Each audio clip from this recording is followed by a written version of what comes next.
നിന്റെ വാക്കുകളാണ് നിന്റെ മുഖം, നിന്റെ പെരുമാറ്റമാണ് നിന്റെ നിറം, നിന്റെ മനസ്സാണ് നിന്റെ സൗന്ദര്യം. എല്ലാവരെയും സന്തുഷ്ടരാക്കാൻ നിനക്ക് കഴിഞ്ഞെന്ന് വരില്ല, പക്ഷെ എല്ലാവരോടും സന്തോഷമായി പെരുമാറാൻ തീർച്ചയായും നിനക്ക് കഴിയും. ഒരു ലഹരിക്കും അടിമപ്പെട്ട് നീ നിന്റെ ഉള്ളിലെ നന്മയെ, എന്റെ സാന്നിധ്യത്തെ തുടച്ചു നീക്കരുത്. മദ്യവും മയക്കുമരുന്നും ബന്ധങ്ങളെപ്പോലും തകർത്തെറിഞ്ഞ് നിന്നെ നാശത്തിലേക്ക് കൊണ്ടുചെന്നെത്തിക്കും. ഞാൻ നിന്നെ ഇവിടെ ഒരു മനുഷ്യനായിട്ടാണ് സൃഷ്ടിച്ചത്, ഒരു കാട്ടുമൃഗമായിട്ടല്ല. നിന്റെ തെറ്റുകൾ ചോദ്യം ചെയ്യപ്പെടും, തീർച്ച.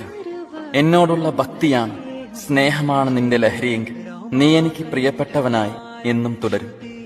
എന്റെ ഭക്തരിൽ എന്റെ സാന്നിധ്യം തീർച്ചയായുമുണ്ട്. ചില തെറ്റുകൾ ഈ ഭൂമിയിൽ നിന്ന് തന്നെ തുടച്ചു നീക്കാൻ നിങ്ങൾക്ക് കഴിയും. ലഹരി നാടിനെ നശിപ്പിക്കുന്നതിനെതിരെ പോരാടുക, ഒരു നന്മയുള്ള ലോകത്തെ തിരിച്ചു പിടിക്കാനായി.